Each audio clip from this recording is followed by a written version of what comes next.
나오네. 아직 군인인가 보네. 군인? 척도 깜짝깜짝 일어나더라고요. 그래가지고 깜짝 놀라서 오르고만은 딜라이브 좀 좋겠어? 안녕하세요. 오늘 이제 저희 천합 관련된 시민광장 거의 막바지로 달려가고 있는 것 같더라고요. 그러니까 이제 많이 안 남았는데 한 2월 초 명절 때는 안 하죠. 명절. 네, 마스크 벗어야 돼. 네네. 명절 때는 안 하시고 그 다음에 또 이제 진행될 것 같은데 어쨌든 지금 광장 한 이제 세 광장 정도 남은 걸로 좀 알고 있어요. 제가 그래서 오늘 원래는 이제 그 전 타임이었는데 오늘 좀 이제 약간 강사분들하고 교수분들하고 시간 조정을 조금 해가지고 저희가 지금 오늘 이제 포천에 대해서 조선시대 얘기긴 한데 어쨌든 저희 포천이 지리적인 입지라든가 이 우리가 지금 가장 많이 이용하고 있는 43번 도로 자체가 어떤 의미를 좀 갖고 있는지 우리 포천 지역사에 있어서 그런 부분들을 한번 좀 살펴보려고 제가 주제를 좀 갖고 왔습니다. 이제 뭐 저희가 시기별로 이렇게 좀 끊고 이렇게 대부분 이제 강의를 좀 하고 그 다음에 이제 포천에 입문하고 뭐 포천의 문화유산 이렇게 좀 아마 강의를 하는 걸로 알고 있습니다. 이 부분은 저희가 우리 포천이라는 지역 자체가 인물, 뭐 그다음에 문화유산 이런 것들을 총망라해서 우리가 어떤 포천이 어떤 지역이구나라는 걸 좀 알 수 있는 그런 주제라고 볼 수 있습니다. 우리가 그냥 단순히 포천을 선비구장 쉽게 말하면 그렇게 그냥 하기는 조금 뭐가 단정없죠. 왜 그럼 선비들이 많이 살고 있었느냐? 그리고 뭐 좀 당시에 주요한 뭐 문인들이라든가 이런 분들이 왜 포천에 살고 뭐 살 수밖에 없었느냐라는 부분들 우리가 의문점을 가질 때 이 부분을 저희가 알지 못하면 그 부분까지 해결하지 못하는 부분들이 있어요. 그래서 그 부분을 오늘 한번 제가 말씀을 드리도록 하겠습니다. 어쨌든 저희가 지역사 연구를 많이들 하고 있어요. 지역사 연구들을 많이 좀 했고 포천 같은 경우는 또 포천 문화원도 있고 그 다음에 우리 여기 지금 공부하고 있는 저희가 대진대에서도 대진대 인문학연구소에서 포천 지역사 관련된 부분들을 많이 좀 이제 연구를 했습니다. 물론 이제 각 분야별로 어떤 연구들이 좀 진행이 됐죠. 여기 보면 뭐 일단은 인물 중심으로 연구도 많이 했고요. 그 다음에 문화유산이라든가 뭐 설화, 특히 이제 대진대 같은 경우 국문 쪽에 이제 교수님들 총장님도 국문학과에서 나오셨고, 그다음에 지금 포천 문화원에도 계시고 문화원 포천학 연구소로 바뀌었죠. 거기에 이제 연구소 소장님 이동찬 교수님도 이 국문 쪽 설화 쪽을 많이들 이제 연구를 하셨는데 그런 부분들이 이제 약간 뭐 어떻게 보면은 전체적인 통사 개념이 아니라 단편적인 연구들이 많이 지금 진행이 됐다라고 보시면 될 것 같아요. 그래서 뭐 오늘 이렇게 뭐 많이 모이시는지 모르겠지만 이 포천 지역사에 대한 공부를 하는 것도 우리가 좀 더 지역의 전체적인 포천을 좀 포천이 어떤 곳인지 맥을 한번 좀 짚어보자라는 의미에서 이런 자리를 만들었다고 저도 알고 있습니다. 그래서 전체적으로 우리가 뭐 인물이나 뭐 이런 이제 문화유적이나 뭐 이런 부분들 단편적인 부분이 아니라 우리 지역이 어떤 특징들을 갖고 있는지 좀 볼 수 있는 그런 하나의 좀 과정이 이 오늘 좀 말씀드리는 그런 부분이 또 아닐까라는 생각이 듭니다. 앞서 저희가 여기 보면 이제 경운로라는 부분이 있어요. 경운로는 어딘지 혹시 아시는지 모르겠는데 제가 지난번 우리 이성계 관련된 그 말씀드릴 때 얘기할 때 이 경운이 어딘지는 말씀을 드렸을 거예요. 맞아요. 한경도에 있습니다. 한경도 제일 끝자리입니다. 서수라라고 하는 곳인데 그쪽으로 올라가는 도로입니다. 도로. 그게 우리 포천 지역과 가장 밀접한 연관이 있어요. 이 도로 자체가. 그래서 이 도로는 우리가 지금 딱 이제 한반도를 중심으로 봤을 때도 가장 이제 핵심적인 뭐 권역 지역이라고 보면 일단 한강 많이들 얘기하죠. 고구려백제 신라가 한강을 뭐 점령하기 위해서 많이들 뭐 싸우기도 했다 얘기도 많이 나오고 그런데 이 우리나라 한반도의 중심인 이 서울 지역하고 각 이제 그 거점들을 연결하는 도로들이 이렇게 만들어지는데 함경도로 만들어 가는 도로 자체가 어디를 지나가려 가느냐? 포천을 지나갑니다. 그래서 이 길이 가장 이제 중요하게 우리 포천 역사, 통사를 개념하는 데 있어서의 중요한 부분인데 우리가 길을 알아야 될 거는 가장 먼저 뭐가 있냐면 지금도 마찬가지입니다. 지금 길 고속도로 우리 구리포천 세종포천 고속도로 저 들어올 때 왜 들어오게끔 했고 반겼고 이게 꼭 우리 포천의 수건 사업이다라고 했는지 다들 이제 기억하실 거예요. 가장 중요한 거는 이동의 편리성. 사람이 됐든 물자가 됐든. 그 다음에 이게 가장 중요한 게 아니라 이 사람이 이동하고 물자가 이동하면서 뭐가 달라지냐면 일단은 전근대 사회에서는 지금처럼 뭐 통신이 발달되고 뭐 우리가 딱 이메일로 보내서 그쪽에 받아보고 할 수 있는 게 아니죠. 내가 그쪽을 이제 뭐 통신하거나 관할하려면 사람들이 연결을 하거나 봉수가 가거나 파발이 가거나 막 이렇게 했었어요. 이제 통신 장치가. 그거에 있어서 가장 중요한 게 이제 길이었고 이게 보면 어떻게 보면 정치 행정로라고 볼 수 있는 거고 그 다음에 가장 중요한 건 또 뭐냐면 국방에 대한 부분. 내가 경기도 변방 지역에 방어를 해야 되는데 그 방어선 구축을 어떻게 좀 가는지 그런 부분들이 또 있고 그 다음에 또 하나 말씀드린 거는 물자를 유통을 해야 됩니다. 조선시대에는 모든 물자가 어디로 들어오냐? 다 서울로 들어옵니다. 서울로 들어왔다 빠져요. 쉽게 얘기하면. 서울에 우리가 지금 종로 상가 쪽이라고 보시면 될 것 같은데 시전이라고 혹시 들어보셨는지 모르겠어요. 유기전도 들어보셨죠. 이런 시전이라는 게 있는데 그거는 관설입니다. 나라에서 관장을 하는 거예요. 근데 그거 이외에 이연칠패라고 해서 지금은 이연칠패하면 잘 모르지만 남대문 동대문입니다. 남대문 동대문도 그 당시에 시장이 있었어요. 근데 이거를 나라에서는 난전이라고 얘기를 합니다. 그 정도로 이거는 그러니까 쉽게 얘기하면 관에서 인정하지 않는 시장이기 때문에 불법이다라고 규정을 해요. 그런데 그렇기 때문에 모든 전국에 있는 팔도에 있는 물산이 다 도성으로 집결을 해야 돼요. 거기서부터 또 빠져나갑니다. 그래서 이 물자가 도성으로 들어가는 그런 길목이 이 도로의 또 중요한 기능입니다. 그리고 이제 마지막으로 하나 산수 유람로가 있는데 이거는 이제 뭐 조선 후기 얘기긴 합니다. 18세기 이후의 얘기긴 한데 우리도 이제 뒤에 뭐 말씀드리겠지만 약간 좀 먹고 살만해졌어요. 쉽게 말하면. 그래서 내가 그냥 내가 사는 곳만 있는 게 아니라 어딜 좀 가고 싶어, 어딜 좀 여행을 하고 싶어 할 때 이 도로가 발달이 안 돼 있으면 거기가 가기가 쉽지 않겠죠. 지금도 마찬가지겠지만 그런 기능들을 하는 게 전통시대 도로 기능인데 이 포천은 이 모든 기능을 할 수 있는 경로의 핵심에 있었다고 봐주시면 돼요. 그 부분들을 오늘 좀 얘기를 또 해드리려고 합니다. 자, 지금 우리 고속도로 얼마나 했는지 아세요? 우리나라에?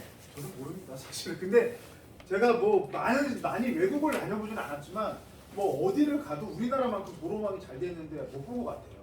특히 이제 고속도로, 간선도로 이런 부분들. 그런데 지금 딱 볼 때도 조선시대에도 도로들이 조금씩 이제 발달을 하기 시작합니다. 여기 보시면 이 조선시대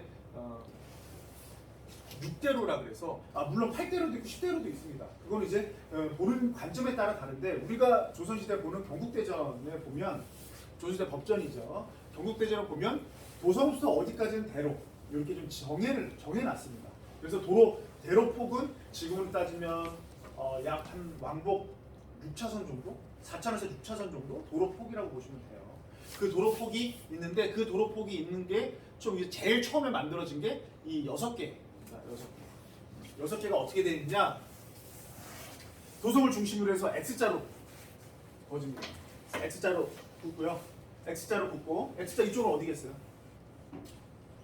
이쪽은 의주, 신의주. 이쪽은 아까 말씀드린 경남. 이쪽은 어디? 부산.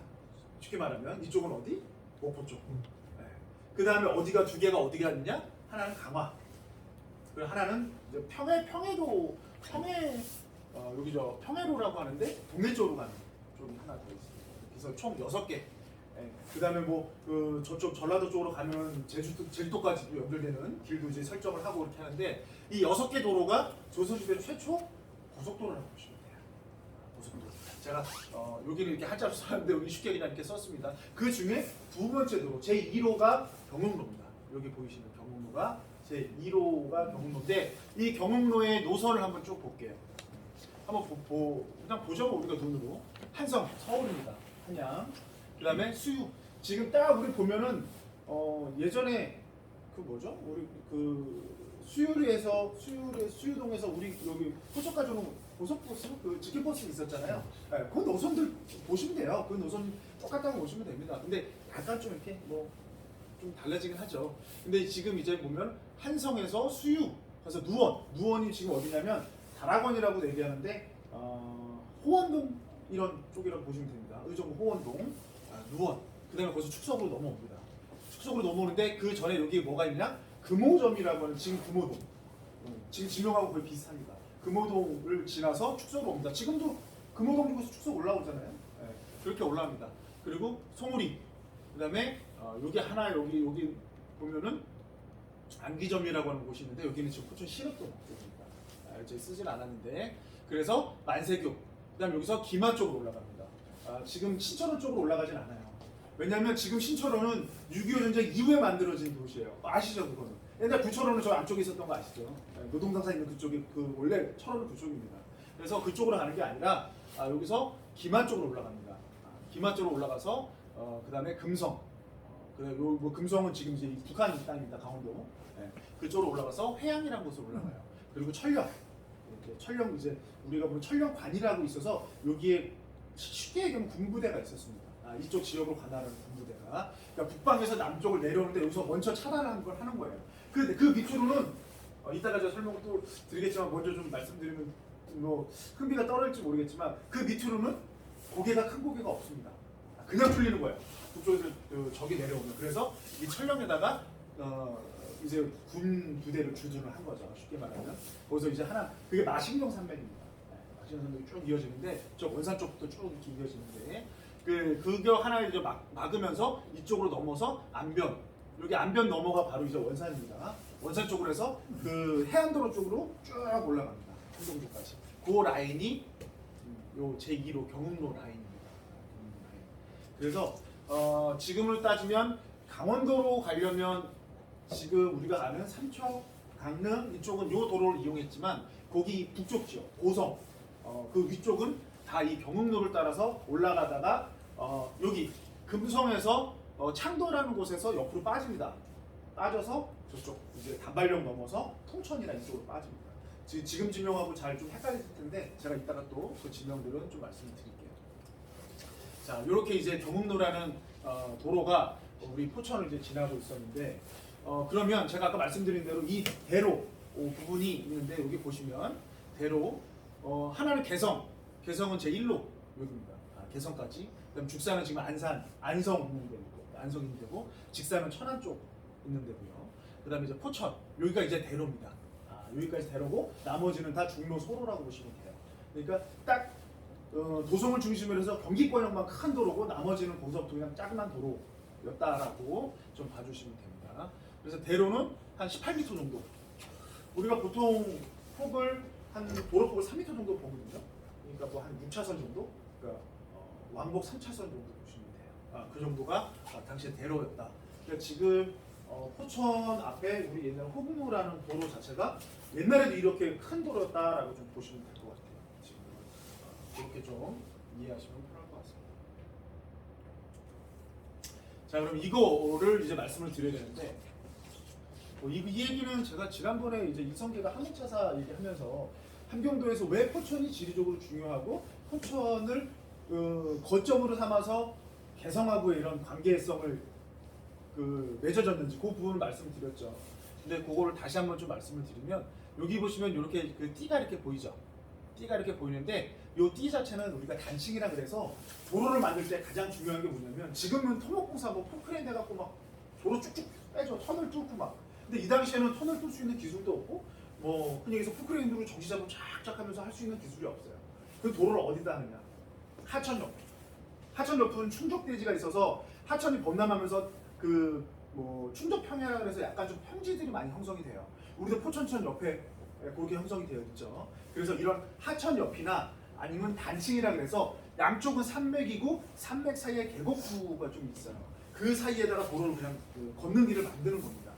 근데 이 포천은 이 경흥로는 여기 원산서부터 여기까지 쭉 요 위로는 이제 해안가 따라 쭉 올라가는 겁니다. 해안가 따라 올라가는데 원산서부터 여기까지 철원부터 포천까지 내려가는 길에 추가령 구조곡이라는 양쪽은 다 300인데 가운데 길이 이렇게 뻥 뚫린 길이 만들어졌어요. 서로 이렇게 지각이 변동하면서. 그러면서 자연스럽게 여기도 보면은 양쪽에 이렇게 300이 이렇게 보이죠. 이게 수치 정도인데 300이 보이죠. 근데 여기만 가운데 이렇게 길이 나져 있어요. 이렇게 길이 나져 있는데 요 자체가 하나의 이제 우리가 자연적인 도로 형성이 된 겁니다. 근데 거기에 또 중요한 게 뭐냐면 여기 붉은색 보이죠? 붉은색이 뭐냐면 화산이 분출한 겁니다. 용암이. 용암이 분출해서 용암이 분출하면서 땅을 울퉁불퉁한 땅을 평평하게 만들어버려요. 물 같은 거니까 쉽게 얘기하면 물 같은 게 이렇게 울퉁불퉁한 땅은 물이 만들어지면서 용암이 만들어져서 이렇게 채워버려요. 이게 한탄강이 만들어질 때 형성 과정. 한탄 여기서 이제 용암이 분출하는데 북쪽으로 원산까지 흘러내려가요. 이 도로를 따라서 이 협곡을 따라서 그러면서 자연스럽게 여기서부터 쭉 내려오는 길에 큰 고개가 없이 평탄하게 형성이 되는 겁니다. 평탄하게. 평탄이 형성되는데 포천 땅 내려와서 여기서는 포천천을 따라서 길이 쭉 발달이 되는 거죠. 그러면서 북쪽서부터 도성까지 진짜 딱 보면은 축성령 정도의 고개만 넘으면 무리 없이 올라갈 수 있는 길입니다. 네. 근데 여기 보시면 좀 의아하신 분이 계실 거예요. 요게 이제 단층은 이렇게 돼 있는데 여기 회항으로 아까 도로가 났다 그랬죠. 네, 회항으로 도로가 났어요. 그 부분은 제가 뒤에 말씀을 드리겠습니다. 요거를 이렇게 말씀드립니다. 요거를 보는 게 더 낫겠네요. 자, 요게 지금 이제 대동여지도에 제가 당시에 길 변화상을 좀 입힌 겁니다. 그런 변화상을 입힌 건데 요거는 남곡로라 그래서 다 이쪽으로 회항을 중심으로 해서 남쪽으로 내려오는 도로들이 만들어져요. 남쪽으로 내려오는 도로들이 이렇게 지금 만들어지는데 요거는 우리가 김화를 거쳐서 밑으로 내려가는 거는 어디로 가기 편하겠어요? 아까 말씀드렸죠. 서울로 가기가 편하죠. 이거. 네, 서울로 가기 편하죠. 근데 고려시대 도성은 어디예요? 개성이죠. 요거는 그 당시에 잘 쓰질 않았습니다. 고려시대 도로는 어디를 쓰느냐? 회항서부터 평강을 해서 여기서 이쪽으로 빠져나가요. 개성 쪽으로, 연천 쪽으로 해서. 네, 연천 쪽으로 빠져나가는데 요게 이제 고려시대의 경흥로의 원형입니다. 왜냐하면 도성이 개성이기 때문에 굳이 포천까지 와서 거꾸로 올라갈 일이 없어요. 근데 이성계가 왜 포천에 자리를 잡았냐? 이것 때문에. 왜냐면 이 도로는 일반 사람도 많이 다니지만 그 관료들, 정치 이렇게 제가 외교로라고 얘기했잖아요. 그런 사람들이 많이 다니니까 내가 사병들을 막 이렇게 막 모아놓고 내가 돈을 막 이렇게 축적해놓고 이런 것들이 어떻게 보면 걸릴 수 있잖아요. 그래서 일부러 포천 쪽으로 내려와서 포천에서 자리를 잡은 거예요. 이성계가. 근데 요게 이제 고려시대에 만들어진 그 도로인데 요거를 언제부터 안 쓰게 되느냐? 세종 때 요 도로를 이제 폐쇄를 합니다. 폐쇄를 해요. 그 이유가 뭐냐면 세종이 되게 사냥을 좋아했어요. 강무 같은 것도 되게 좋아하고. 그러니까 활달대에서 그 우리가 보면은 후빈정음 만들고 이런 치국이 만들고 이러면서 되게 그 책상에 앉아서 공부만 할 것 같잖아요. 근데 실질적으로는 되게 외향적이고 사냥이나 이런 이제 군사 활동들을 되게 즐겼다고 해요. 그러면서 우리 포천도 세종 임금이 세종대왕이 보장산이라든가 종자산에 왔던 기록들이 상당히 많이 있습니다. 그런데 이 철원 쪽에도 이 지역에다가 강문장을 만들어서 군사훈련도 하고 사냥도 했다고 해요. 그러면서 세종이 많이 찾는 곳이니까 도로가 있으면 사람들이 왕래를 하니까 임금이 딱 가는데 병고를 당할 수도 있고 하니까 이 도로를 폐쇄합니다. 이 도로를 폐쇄를 해요. 그러면서 이 포천으로 내려가는 도로가 이제 정식 도로로 만들어집니다. 그게 뭐냐면 왜 이게 정식 도로로 만들어졌냐고 우리가 아냐면 여기 보시면 이렇게 박스 쳐놓은 거 있죠. 박스 쳐놓은 게 지금을 따지면 터미널이에요. 역. 조선시대도 역 있고 원 있고 막 이래요. 근데 이 역이 있었던 자리인데 요 두 개가 폐쇄가 돼요. 세종 때. 그리고 요게 만들어집니다. 새로. 그래서 길이 이쪽으로 만들어졌다라고 좀 보시면 될 것 같아요. 근데 여기 보시면 요 삼방로라는 도로가 있어요. 그 위치가 이쪽입니다. 그럼 위에서도 쭉 그냥 따라 내려오면 되잖아요. 따라 내려오면 걸릴 것도 없고 여기에 보면은 여기 추가령이라는 조그만 고개가 있는데 높지는 않습니다. 한 300m? 해발보다 300m 정도 돼요. 높지도 않은데 이 회항은 한 600m 정도 돼요. 천령 한 그 정도 됩니다. 근데 왜 이쪽 도로를 선택을 했느냐? 이 회항이 중심이 강원 북부 지역의 중심이기 때문에 여기는 부라 그래서 일반적인 나머지 군현들을 통할하는 그런 이제 뭐랄까 그 위치를 갖고 있었던 그런 이제 지역이었어요. 그러다 보니까 여기에 파견되는 그런 이제 관료들도 좀 고위 관료들이 파견이 되고 쉽게 얘기하면 그래서 이 회양을 이제 중심으로 해서 이쪽을 거쳐서 내려왔는데 또 가장 중요한 건 뭐냐면 아까 제가 말씀드렸죠. 이게 철령인데 여기 산맥이 이렇게 돼 있잖아요. 요게 이제 요게 추가령입니다. 요게 추가령인데 요거 하나만 건들면 걸리는 게 없어요. 여기까지. 근데 여기는 요 큰 철령이 있는데 말씀드린 것처럼 여기를 막아버려요. 여기를 막아버리고 이쪽으로만 다녀. 근데 여기 제가 아까 뭐라고 말씀드렸죠? 군부대가 있었다고. 네. 그런 거 뭐냐면 이쪽으로 내려오면 그냥 뚫려버리거든요. 도성까지 쭉 그냥 내려올 수 있으니까. 그래서 여기를 다 폐쇄해버리고 여기서 그 쉽게 하면 북쪽에서 내려오는 그런 이제 사람들도 통제를 하고 출입문 관리처럼 그 다음에 물산들도 통제를 하고 이런 것들을 철령단이라는 걸 여기다 만들어서 통제를 하게 되는데 이게 요 도로가 조선 후기 들어서 이제 개방이 됩니다. 그러면서 또 포천이 하나의 격변을 맞게 되는데 그 부분은 제가 또 여기 뒤 부분에서 또 한번 얘기를 말씀드릴게요.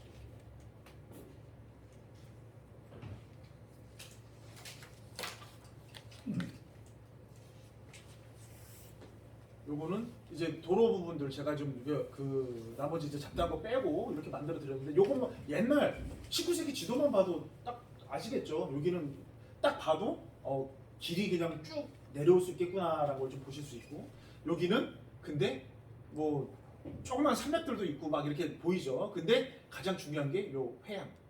여기도 딱 보면 지도에도 이게 빨갛게 중요하다고 표시해놨죠. 중요한 지역입니다. 관방산도 그렇고 정치경 유산도 그렇고 그래서 이 회양을 거쳐서 이쪽으로 내려오려고 도로 자체가 좀 변경됐다라고 좀 보시면 될 것 같고 요거는 이제 뭐 구글 어스에서 좀 본 겁니다. 여기도 보면 딱 여기까지만 이렇게 뻥 뚫려 있습니다. 여기 그리고 요게 녹색이 별로 없죠. 이게 아까 말씀드린 용암이 분출해서 평평한 땅들이 만들어졌던 곳이기 때문에 여기 북쪽도 그렇고 여기도 그렇고 다 그냥 산맥이 없이 평평하게 뚫려 있습니다. 여기가 우리가 잘 아는 그 평강 고원하고 여기 철원 평양 이렇게 보시면 되고 이렇게 길 자체가 이렇게 좀 만들어졌다라고 좀 보시면 되고 이렇게 협곡이 만들어져요.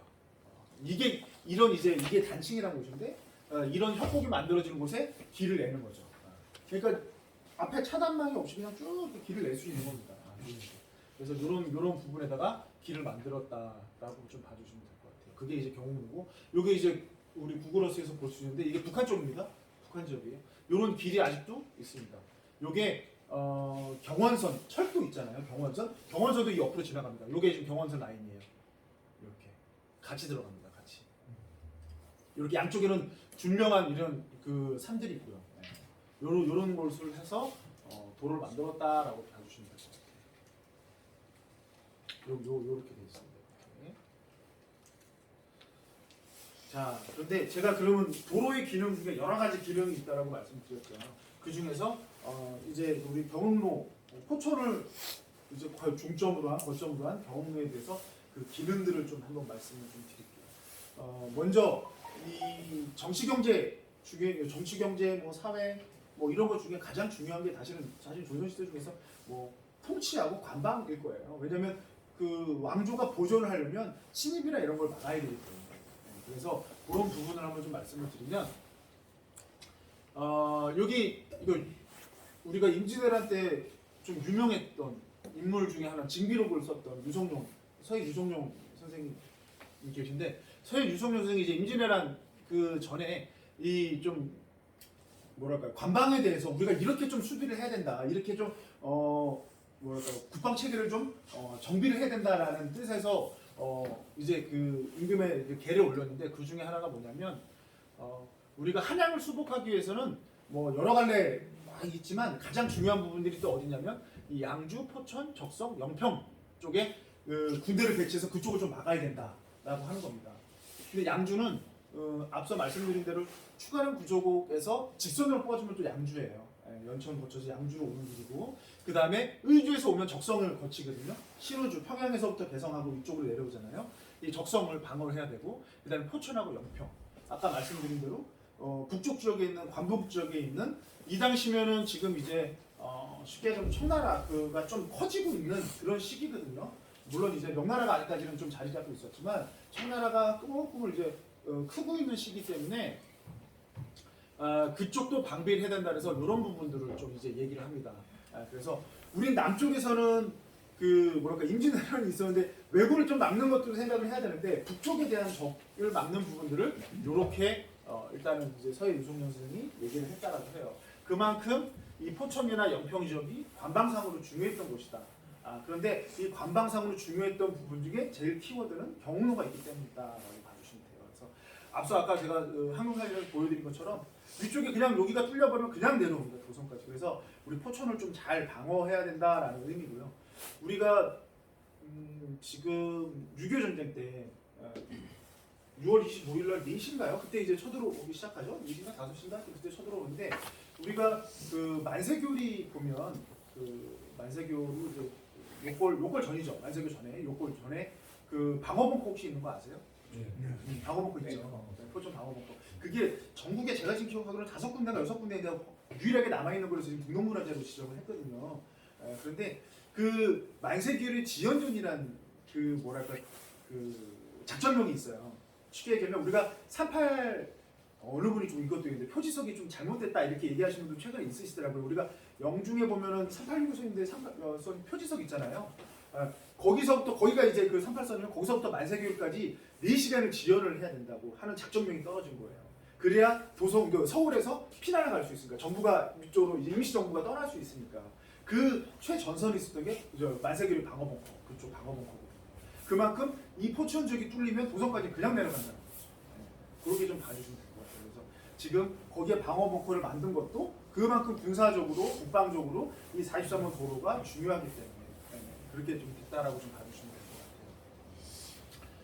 같아요. 자 그리고 이런 이제 뭐 중요한 부분이 있었는데 지금 우리가 그 포천 이제 군내면 뒤에 포천 반월섬 있잖아요. 반월섬.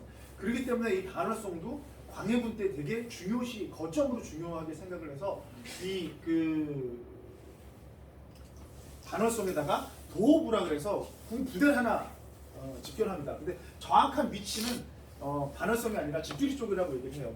어떤 문헌에는 이제 그냥 포천 읍지 근처라고 얘기도 하고 어떤 데는 집주리라고 아예 명문에서 나온 것도 있어요. 그래서 아마 집주리 쪽이 아닐까 싶은데 지금으로 생각할 때는 향교에서 직줄이 넘어가는 쪽 그쪽 그 사이 언저리 그거 약간 들이잖아요. 그쪽 어디가 되지 않을까 싶은데 거기에 도호부를 설치해요. 대도호부. 쉽게 얘기하면 지금 사단 형태가 내려오는 거예요. 포천에 사단 형태가. 근데 이름은 영평대 도호부라고 좀 썼는데 왜냐하면 제가 지난 시간에도 말씀드렸죠. 영평하고 포천하고 조선시대는 영평이 좀 컸다고 높았다고 말씀드렸죠. 그래서 영평대 도호부를 이쪽에다 설치합니다. 그만큼 포천 지역의 관방상으로 많이 좀 그 뭐랄까요 그 거점으로 많이 좀 생각을 했다라고 좀 봐주시면 될 것 같아요. 요걸 좀 봐주시면 쉽게 이해가 될 겁니다. 이거는 이제 고구려백제 신라고 이렇게 쓰긴 했는데 포천이랑 이 그 북부 지역, 경기 북부 지역의 산성들이 대부분 그 성곽들이 삼국시대 많이 만들어져요.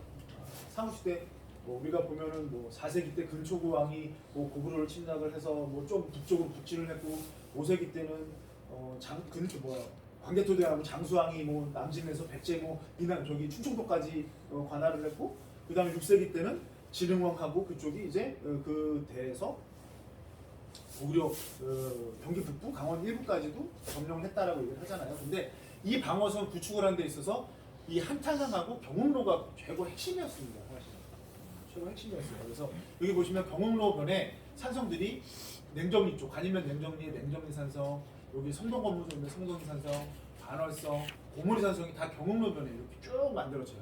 그 시기에 4세기부터 6세기 사이에 그 다음에 영평천으로도 보면 주원리 산성 고서성 지금 이제 창수면 고서성기 쪽입니다. 그 다음에 대전리 산성은 지금 이제 청산 쪽으로 보시면 되고 그 다음에 한탄강의 은대리성, 당포성 이쪽으로 좀 더 내려가면 호로구로성까지 이런 이게 한탄강과 경흥로를 따라서 방어선을 양쪽이 다 구축을 합니다. 그만큼 삼국시대부터 이 지역이 국방상으로 상당히 중요한 요충지였다라는 걸 우리가 요 그림을 통해서도 알 수 있는 것처럼 이 경흥로 자체가 국방으로 상당히 중요한 곳이다. 그래서 그 핵심이 포천에서는 이 반월성이었다라고 좀 봐주시면 될 것 같아요. 그래서 아까 조선시대에도 이 반월성에다가 대도읍을 만든 것, 그러니까 사단병력이 주둔하게 만든 것도 그런 이제 일련의 과정이 있었다라고 봐주시면 되고요. 근데 왜 여기다가 사단병력을 주둔시켰을까라고 생각을 하시면 우리가 광해군 하면은 예전에 영화에 남한산성 또 영화 얘기 좀 할게요. 드라마 얘기 지난번에 많이 했으니까 남한산성 혹시 보셨어요? 네, 보셨죠. 거기 보면 이병헌하고 그다음에 김윤석? 네, 김윤석인가요? 아니 그 누구 남자 배우 거기에 나오는 김상원이라고 나오는 분이 김윤석 나오죠. 여기는 하나는 남이 쪽이고 하나는 이제 그 노론 쪽 서인 쪽이에요. 그러니까 그렇게 이제 나뉘는데 왜 반월성에다 뒀느냐? 우리가 그 광해군이 신례 외교했다고 막 그러고 막 그러잖아요. 명나라하고 청나라하고 그때 이제 후금이죠. 뭐 거기하고 줄다리기 막 하고 막 그랬다고 막 하잖아요. 근데 여기다가 쓴 거는 쉽게 얘기하면 명나라도 우리가 걱정을 하지만 청나라를 걱정한 거예요. 요 위로 쭉 올라가면 어디? 함경도 위쪽에 청나라 쪽, 만주 쪽이잖아요. 그쪽에서 내려오는 적들을 여기서 방어를 하겠다라고 생각을 한 거죠. 그러니까 어쨌든 광해군 자체가 뭐 자기 동생도 뭐 이렇게 죽이고 어디 뭐 크로머니죠, 뭐 크로머니도 죽이고 이렇게 하지만 이런 이제 뭐 자기가 이제 나라를 경영하는 데 있어서의 그런 생각이나 이런 부분들은 좀 있었다라고 또 봐줄 수 있을 것 같습니다. 반월성에 사단을 주둔한 거는 그런 의미가 있었다라고 봐주시면 돼요. 그 다음에 제가 또 뭐 한탄강에서 좀 달려왔으니까 한탄강 얘기를 좀 하면 이 경흥로 자체가 유람로로서의 기능을 합니다. 저희가 17세기까지 큰 전란 두 개를 겪죠. 임진왜란, 뭐 자유정난도 있고 뭐 여러 가지 있지만 병자호란 이렇게 크게 어쨌든 외부한테 청나라하고 그 다음에 뭐 저쪽에 이제 일본하고 뭐 침략을 받죠. 큰 침략을 받습니다. 나라가 휘청휘청해요. 진짜 뭐 사람들 많이 죽고 그래서 뭐랄까 나라 경제를 제대로 운영할 수 있는 시스템 자체가 없었어요. 자체가. 근데 그게 딱 17세기 끝나고 나서 전란이나 이런 게 조금 수습되고 나서 그래서 뭐 현종 때 지나고 나서 또 이제 수종 때도 많이 그랬지만 인구들이 폭발적으로 이렇게 늘어납니다. 인구들이 많이 늘어나요. 인구가 늘어나면 그러니까 인구가 많이 늘어나는 것보다 죽었던 인구가 다시 이제 그 뭐랄까 많이들 난 거죠. 그때 후손들을. 그렇게 되면 인구가 많이 좀 늘어나게 되는데 인구가 늘어나면 뭐가 사회적으로 변동이 있느냐? 우리 뭐 선생님들 잘 아시지만 베이비붐 세대에 우리나라 뭐 80년대 90년대 나라 막 그렇게 성장했다고 하잖아요. 인구가 있어야 성장을 합니다. 근데 이때 인구가 많아지니까 뭐가 되느냐? 농업 생산량도 많이 늘어나고 기술도 많이 발전했지만 그다음 그러면서 이렇게 뭘까 잉여 생산 불량이 나와요. 내가 먹고도 쓰고 남는 게 나옵니다. 쉽게 얘기하면 그거를 이제 내가 물분교환하든지 팔든지 하면서 이게 나한테 이제 재화로 들어오는 거죠. 그러면서 우리가 그때 뭐가 만들어졌냐? 삼성통보라는 동전도 만들어지고 하는 겁니다. 이게 그냥 내가 물물교환으로만 진행됐던 부분에서 벗어나서 내가 화폐라는 개념이 들어옵니다. 조선 후기가 들어오면 18세기 들어오면 그게 다 이제 그 인구가 늘어나면서 생산력이 증대되고 그 다음에 생산력이 증대되면서 이거를 내가 상업적으로 변하게 되는 그런 시기가 17세기부터 18세기까지 진행이 됩니다. 그 부분들이 있는데 그 다음에 또 하나가 뭐냐면 시비법이라 그래서 흔히 얘기해서 우리가 이 당시부터 거름을 줘요. 거름을 이제 뭐 인분도 줍니다. 조선시대 인분도 주고 그 다음에 이제 축분 같은 것도 주고 그러면서 이제 그 흔히 해서 벼 하나에 쌀알이 10개 달리던 게 20개, 30개 달리게 되는 거죠. 그러면서 이제 그만큼 이제 약간씩 이제 먹고 살만했다 쉽게 말하면 그러면 사람들이 먹고 살만하면 무슨 생각이 드냐? 돈을 더 벌 생각하고 공부를 할 생각을 해야 되는데 놀러 갈 생각을 하게 되더라고요. 그래서 18세기 보면 사람들이 그것도 다 있는 집 사람 얘기긴 하죠. 당시에 이제 선비들 얘기긴 한데 양반가들 얘기긴 한데 이 사람들이 내가 그러면 어디를 한번 가볼까? 어디를 한번 내가 유람을 해서 가볼까라고 생각을 할 텐데 그 중에 가장 제일 첫 번째가 어디냐면 금강산입니다. 금강산을 가고 싶어요. 그리고 뭐 금강산 노래도 있죠. 금강산 찾아가자 뭐 일반인처럼 노래도 있고 한데 이 금강산을 가장 선호합니다. 근데 여기 선생님들 보시면 금강산을 지금 딱 생각할 때 어느 쪽으로 갈 것 같으세요? 근데 제가 뭐 다 힌트 드렸네 아까도 지도 펴놔서 힌트 드리고 그랬는데 저는 생각 그랬어요. 저는 제가 이런 거 이제 뭐 좀 공부하고 뭐 연구하고 하기 전에는 금강산을 제가 뭐 멀리서나마 본 거는 고성에 있는 통일전망대에서만 봤으니까 그럼 고성을 하려면 어떻게 가? 여기서 속초로에서 이렇게 올라가면 고성 항상 그렇게만 생각했거든요. 근데 이 당시에는 지금처럼 그쪽으로 가는 도로가 발달되어 있는 것도 아니고 아까 말씀드린 강원도 가는 도로는 여기서부터 양평을 거쳐서 저쪽 강릉 쪽으로 삼천에서 밑으로 내려가거든요. 영도 쪽으로 내려가는 도로예요. 그러니까 거기서부터는 또 도로가 별로 없고. 그래서 딱 보다 보니까 그 당시 문헌들이랑 찾아보니까 이 관동팔경 영동으로 가는 게 아니라 포천을 거쳐서 한탕을 거쳐서 금강산으로 가더라고요. 모종이 그렇게 나와요. 길 자체가. 그러니까 조선시대 기행문들을 유람기를 쓰는데 유람기를 부분 여정을 이렇게 써요. 여정을 쓰는데 여기만 요렇게만 갔다 오는 분이 있어요. 그렇게 따지면 우리가 보통 사람 걸음으로 조선시대에 사람 걸음으로 하루에 갈 수 있는 거리 자체가 30에서 40일 정도 된다고 해요. 30에서 40일. 그러면 몇 킬로일까요? 12, 3km? 뭐 그 정도? 10km 좀 지나서 그 정도라고 보면 될 것 같은데 그 정도인데 딱 한양에서 금강산을 가면 진짜 내가 마음 먹고 딱 올라가면 한 6일 정도 그러니까 하루하루 여정을 기록을 하거든요. 6일 정도 되면 금강산에 딱 입구에 도착을 한다고 해요. 물론 거기서 유람하고 하는 시간은 별도로 빼고 그런데 이쪽으로 관동팔경 쪽으로 그러니까 쉽게 얘기하면 고성 속초 쪽으로 올라가면 약 한 10일 정도 소요가 됐다고 해요. 그러니까 어느 차이로 딱 내가 봤을 때 어디로 가야 좀 빨리 좀 보고 올 수 있겠구나 라고 생각할 때 대부분 다 위쪽 길로 가죠. 근데 뭐 그 중에는 나 좀 시간적인 여유가 있어. 나 좀 유람 좀 제대로 한번 하고 싶어. 그런 분들 중에 개 중에 어떻게 오냐면 도성을 출발해서 영평팔경 거쳐서 금강산 갔다가 고성으로 내려와서 속초로 해서 이렇게 오시는 분들도 있습니다. 근데 일반적인 거는 요 도로로 갑니다. 근데 금강산을 이렇게 가는데 금강산을 가다 보니까 사한 박수진한 분이 창수를 낙향을 했는데 이분이 이렇게 뭐 흔히 해서 신문 쓴 거 이거 보니까 여기에 창업국이라는 것도 있고 흔히 얘기해서 뭐 화적이라는 것도 있고 뭐 여러 가지가 명소가 있다고 해요. 특히 그리고 송시열하고 사박순 선생 자체는 당색이 그렇게 두드러진 분은 아니었다고 해요. 또 동서분당을 그런 부분들이 싫어서 낙천을 했다라고 하니까 물론 당시에 이제 정치를 또 영의정을 오래 하셨으니까 10여 년 이상 하셨으니까 내려왔을 수도 있는데 어쨌든 이분이 쓴 것들 보니까 금강산 가는 길에 영평팔경이라는 곳이 있었는데 그 당시 영평팔경은 없었고 그냥 창수 이런 거 창업병 뭐 그다음에 뭐 우리가 얘기하는 뭐 저쪽에 선유담 이런 곳들이 있는데 그런 곳들이 경치가 괜찮다고 하네. 그러면 금수정도 있었고 그럼 거기를 한번 들렸다 가볼까 하면서 이 한탄강변을 발을 들이기 시작을 합니다. 그 전에는 사실은 금강산 가는 길에 어디가 유명했냐면 백로주로 딱 사이가면 국도변이 있거든요. 그러니까 백로주는 한 번씩 다 가는 길에 들렸다 가는데 금수정하고 창업평까지 가거나 아니 화적현까지 올라가거나 이런 거는 또 좀 떨어진 곳까지 가는 거거든요.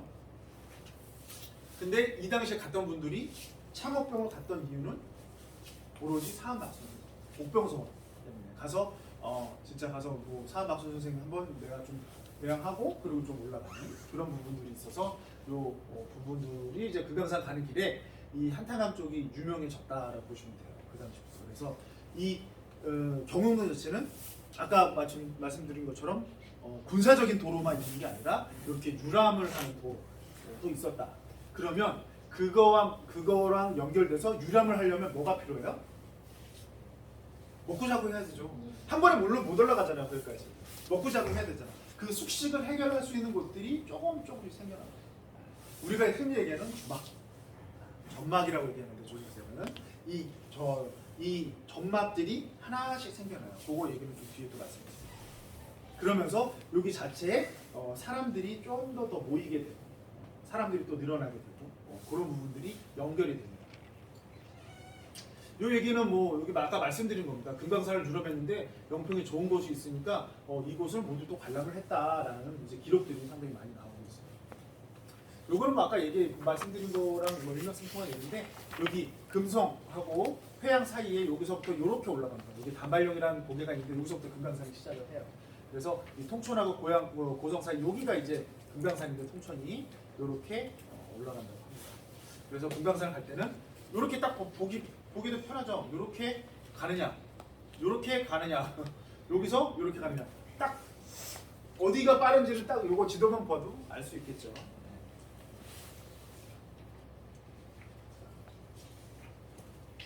그러면서 이 유람 오는 사람들이 많아지면서 그게 이제 입소문이 하나하나씩 나면서 만들어진 게 우리가 자랑하는 연평팔교 자랑해야 되는데 많이 좀 예전 모습들이 퇴색이 됐죠. 사실은 저도 연평팔경 좀 안타깝기도 하고 한데 그런 부분이 많이 좀 퇴색이 됐는데 어쨌든 이런 이제 그 8가지의 명소들을 이제 만들어지게 됐다라고 좀 봐주시면 돼요. 요거에 대한 세부적인 내용은 제가 뒤에 슬라이드도 있으니까 그때 다시 한번 말씀드릴게요. 자, 그 다음에 요거 우리가 관방, 그 다음에 뭐 유람로, 그 다음에 하나 이제 말씀드린 게 관방하고는 어쨌든 뭐 정치하고는 같이 연결이 되는 거기 때문에 그걸 같이 하나로 봐주시면 되고 그 다음에 상원 유통로로 한번 봐주시면 됩니다. 여기 이제 박제가라는 인물이 있어요. 조선시대 실학자 박제가라는 인물이 있는데 박제가라는 인물이 원산, 아까 말씀드렸죠. 원산 그 추가로 좀 제일 끝에 있는 강원도 이제 북쪽의 함경도죠. 여기는 원산에서 건어물하고 미역들을 싣고 3일 안에 서울까지 오면 이윤이 많이 남는데요. 그리고 5일이 걸리면 뭐 아무것도 똔똔이 쉽게 말하면 똔똔이고 그 다음에 그 이상 걸리면은 손해보고 오는 거예요. 그만큼 이 유통이란 거는 물자가 빨리 이동을 해야지만 돈을 버는 겁니다. 돈을 버는 거예요. 그래서 이 길 자체에 이런 이제 그 뭐랄까 신속성, 이동하는 데의 신속성을 많이들 강조를 합니다. 이 아까 말씀드린 대로 조선의 모든 물산들은 다 도성으로 모인다고 했어요. 시전, 유기전으로 모인다고 말씀드렸는데 조선 후기에 아까 말씀드린 것처럼 내가 잉여세상물이 많이 있어. 그러면서 내가 먹고 쓰고만 하는 게 아니라 내가 갖다 팔아야 돼. 그럼 팔아야 되는데 어디다 갖다 팔아요? 시장에다 갖다 팔아야 되잖아요. 그래서 여기저기 시장들이 많이 생깁니다. 조선 후기 때. 18세기 이후에 많이 생겨요. 그래서 조정에서는 어떤 사람은 쟤네들 세금도 안 내는 애들이야. 쟤네는 관에서 주도한, 그러니까 유기정 같은 게 세금을 내잖아요. 근데 얘네들은 관에서 주도하는 사람들이 아니기 때문에 세금을 안 내니까 철폐를 해야 돼. 그래서 뭐 이런 시장들을 다 폐쇄를 하려고 하고 막 그럽니다. 근데 이게 자연 발생적으로 계속 생기니까 나중에 관에서도 어떻게 할 수가 없어요. 그래서 이거를 그냥 그런 양성화를 하자. 시장들을 양성화를 해서 얘네들한테 가서 그 지역에 보면은 고을 수령들이나 이런 사람들이 세금도 걷고 이렇게 양성화를 하자라고 이제 많이들 이제 변해집니다. 그러면서 제가 뒤에 나오는지 모르겠는데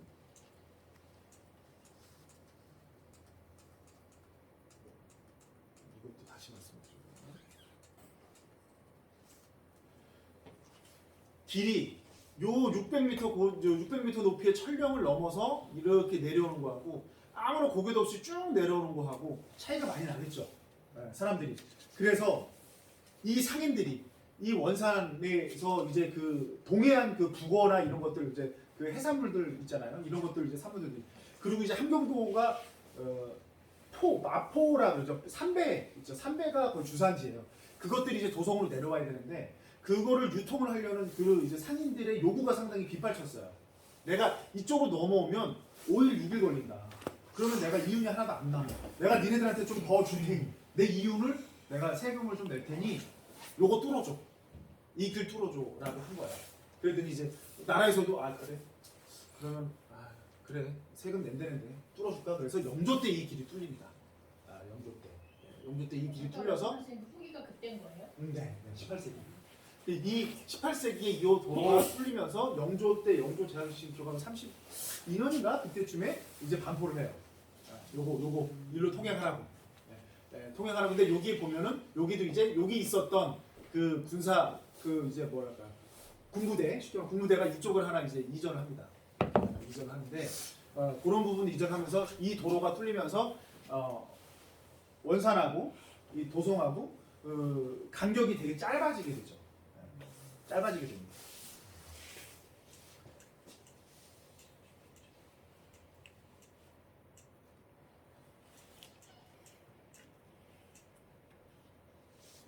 그러면서 이 도로 사이에 아까 말씀드린 대로 이 도로를 사람들이 다녀야 되는데 여행하는 사람들만 있는 게 아니라 상인들도 상당히 많이 다니게 됐어요.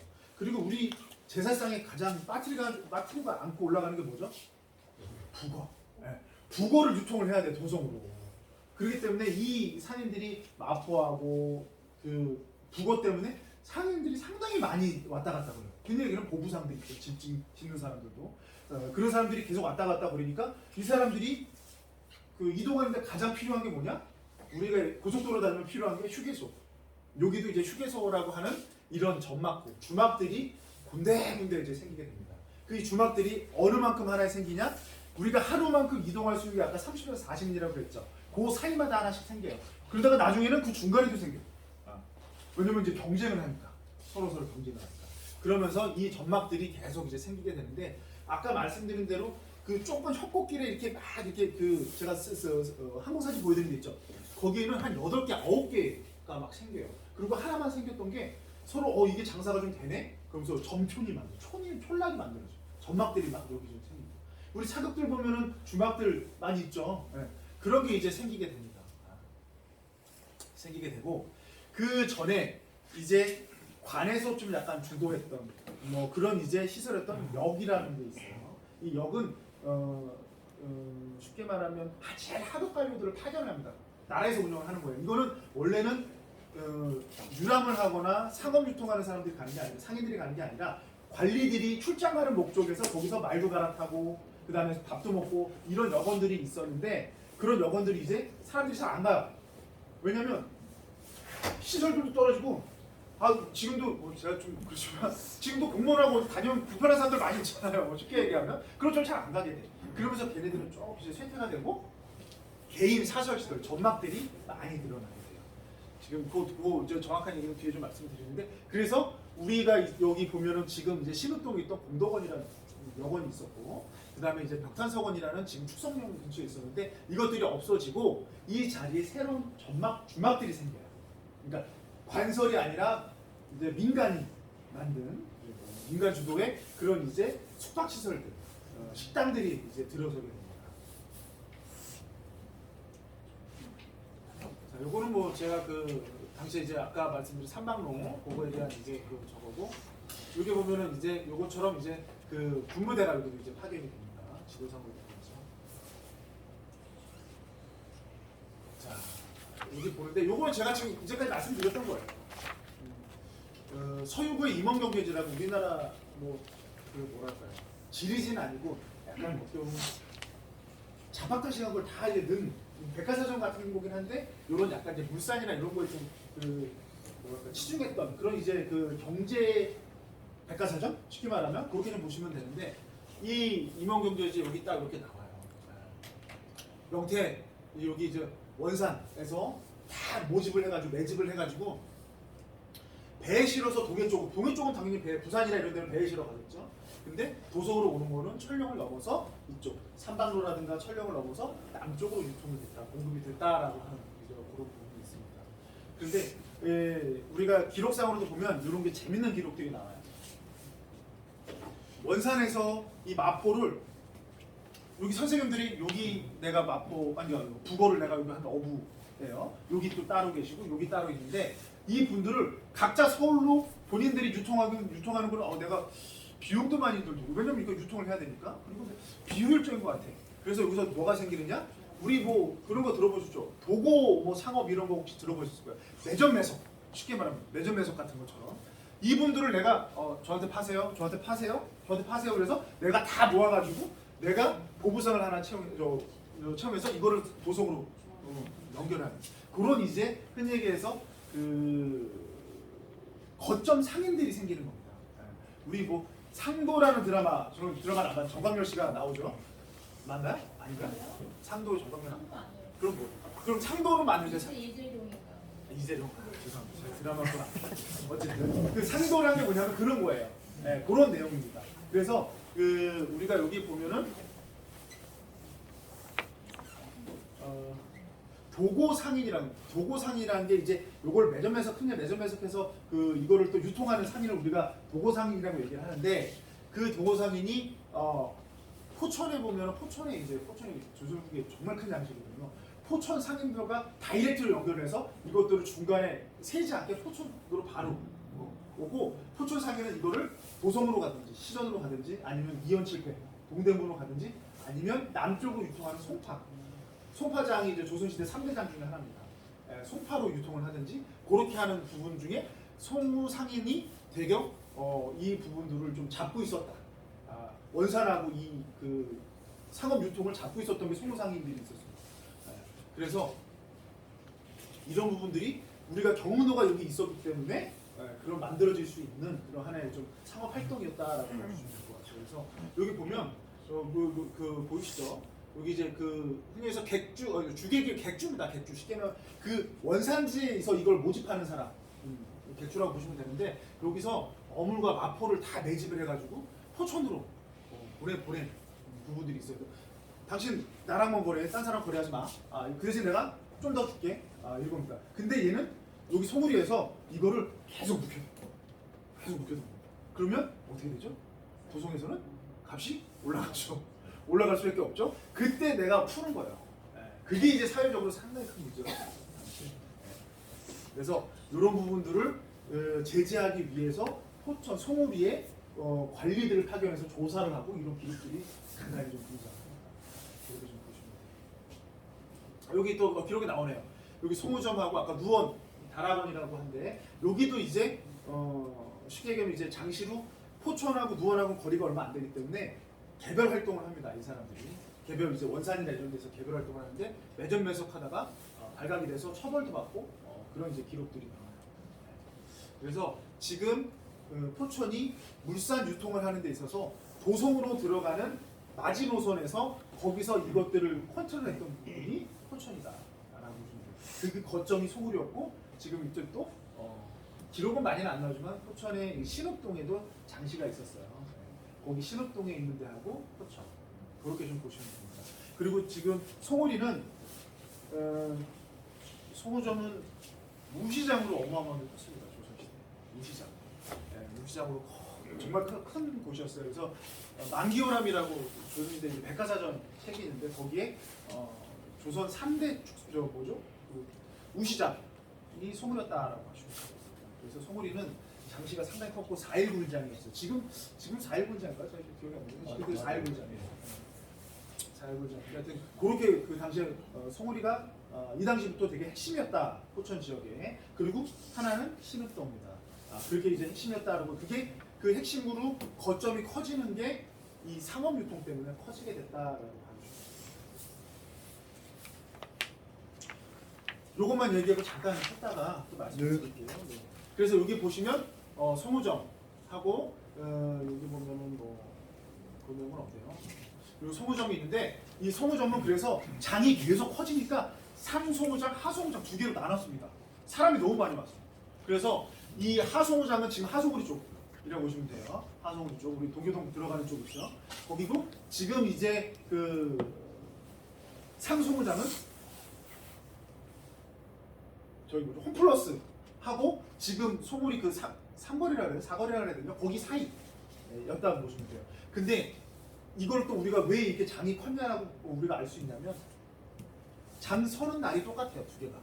그만큼 컸다는 겁니다. 장을 따로따로 섰으면 그냥 여기는 언제고 여기 또 필요하니까 이렇게 섰을 거라고 생각하는데 이 두 개가 다 같이 섰습니다. 같이 장을. 얘가 어디냐면 이 덕원이라는 곳은 원산입니다. 원산에도 이 마포랑 북어를 거래하려고 이 원산장, 하 원산장이 만들어지는데 여기도 같은 날 열어요. 장시를. 그 정도로 이 장시가 그러니까 쉽게 말하면 하송우리부터 저쪽에 그 홈플러스까지 다 장시가 섰다라고 보시면 돼요. 크게. 그러니까 좀 지금이랑 상상은 좀 안 가죠. 근데 그 정도로 이 송오리 자체가 되게 뭐랄까 상업 유통의 되게 핵심 지역이었다라고 봐주시면 돼요. 서울 쪽에는 우리 시장에 오셨나? 어디? 서울. 서울이요? 송오리가 서울이잖아. 아, 서울. 서울도 우시장이 있는데 아까 말씀드린 대로 서울에서는 축산농가 그렇게 많지는 않아요. 예, 축산농가 많지 않고 다 이제 경기 북부죠. 그러니까 경기 북부라는 외곽 지역에 이제 많이 있는데 여기서 그 상인들이 이제 머리가 발달하면서 여기서 다 모은 거예요. 이거. 모아서 이거를 시전으로 갈지 아니면 어디로 유통할지 본인들이 결정을 해서 아 여기 값 얼마 쳐줘. 유통 안 하면 안 할래? 이렇게 이제 변해진 거죠. 그러면서 이제 이게 그 돈도 흐르고 사람도 모이고 이렇게 변해지는 거죠. 거기 좀 보시면 돼요. 그 얘기가 포천이 좀 이제 뭐랄까 조선시대랑 지금이랑 우리가 사는 데도 많이 바뀌고 했잖아요. 그런 부분들도 제가 말씀을 드릴게요. 자, 요거는 제가 조금 이따가 말씀드리도록 하겠습니다. 이제 한 5분 정도 쉬었다가 네. 다시 하시죠.